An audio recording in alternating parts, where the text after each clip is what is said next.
So we meet the wife of Hiromo, the Japanese that famously married a Badjao girl here in Cebu City. Lugi. So we can't go in her house because she got a very big dog that guards it.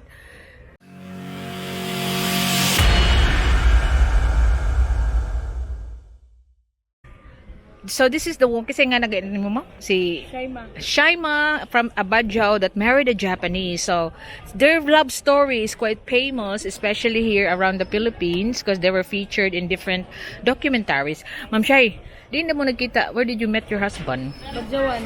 Badjawan. Namay sa sulod na apoy Badjawan area dira. So they have a Badjao like Badjao community activity center and Hiromi was there.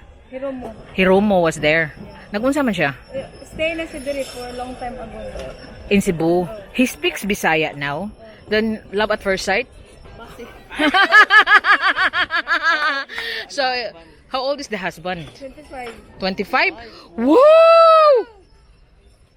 When you met, and you have a 3-year-old child now. So, you've been married for how long now? 4 years. 4 years. So, they have a 3-year-old child. That is their house.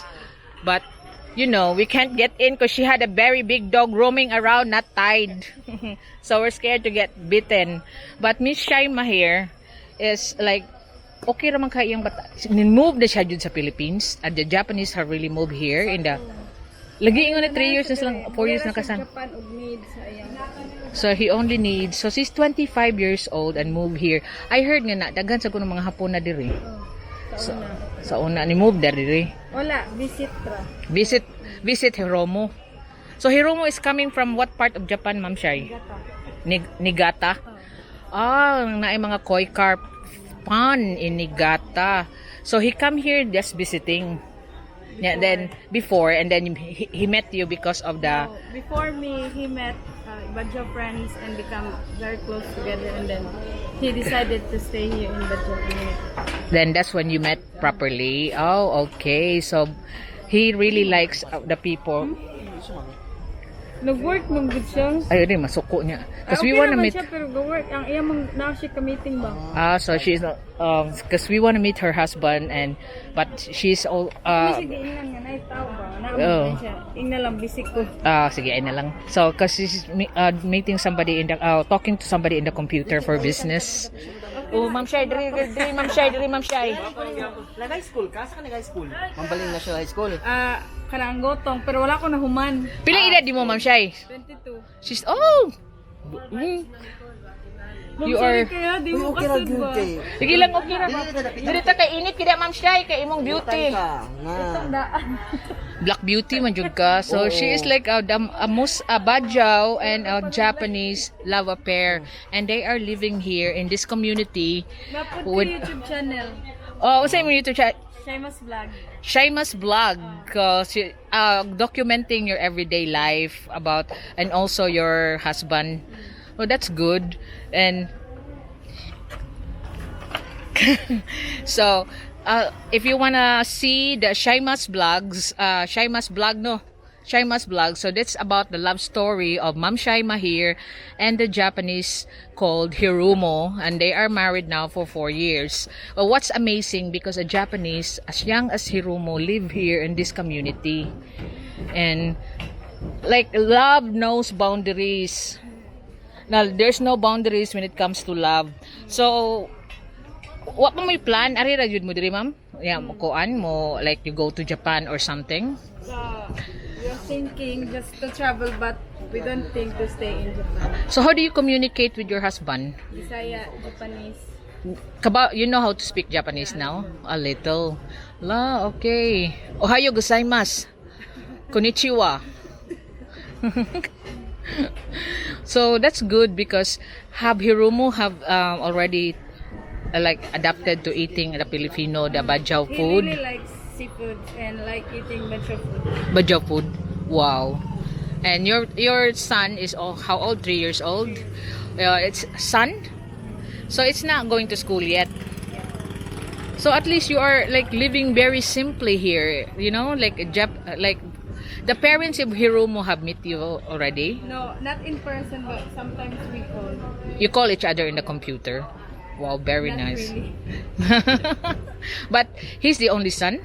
No, he has two siblings, so they're all three, all boys. All boys. Have they visited here? Not yet. Because you said before that there are a lot of Japanese who visit here. But Are they not the his siblings, like friends, close friends. close friends? Okay. So that is very amazing because he's just 25 years old when you met. What No, I your met him. He was like maybe 22. and then you were 18. Okay, and then 4 years later, that's when now, and you're still together, which is very good because it's a different kind of love story, Ma'am Shai. And look at the, like, she adapted your culture.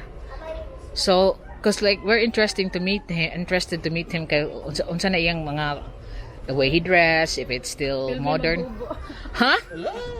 Pero may sanina. Huh? Pero upper lang. Mag-short. So he have adapted the Filipino way. A Filipino bitaw, of just wearing shorts without the upper shirt. Because it's very hot here, baya, madam. Lahi man na siya, ma'am. Lahi man na, sir.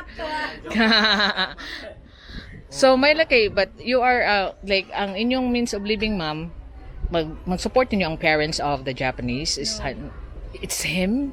Wow. So they're not supported by the parents, they're doing it by themselves. So what's amazing, but look at the way their lifestyle is. Hiromo has adapted the Badjao way of living because of your love, of the love, Jude. Ma'am, oy, Ma'am Shai, gwapa jugay ka, oy. Ganahan ko si Ma'am Beauty. Kana said, oh, gwapa said na. Said there's a lot of, like, she's really pretty. If you look at her, she's Black Beauty. But it's amazing here that their love story is really amazing. Sige, Ma'am Shai, salamat kayo, Ma'am Shai, ha? Sorry, makadayon, ha? Thank you sa kayo, Ma'am. So Ma'am Shai here is not actually a Badjao that she was born here. Her parents are the one from the Mindanao, and you have transferred here and you were born here and educated here. So but they still maintain the Badjao way of living. The Badjaos are water tribes. You know, they live on top of on riversides, seasides, and they are following it here. So even though your husband is telling you to go to Japan, you won't follow. Yeah, not yet. Not yet, she keeps on saying because she loves the way of living here and she's scared nga. Her parents is around this area, said no? Another house somewhere here? Another side? Oh. Because they were saying that, huh? Para nila ba challenge niya? Lingaw sila latay-latay. Oh my God, no wonder there's only one plank there that I have to stop, but at least because there's a big dog there. And Sen was requesting, why don't you put another plank so we won't fall over? Ah! So like one hanging is falling over the water. That's what we're scared. So they said the Japanese that visit her husband here likes the challenge if they fall over the water. So not a challenge for me. So your husband is the one who have built this house with the help of the Badjao people. So this is their abode.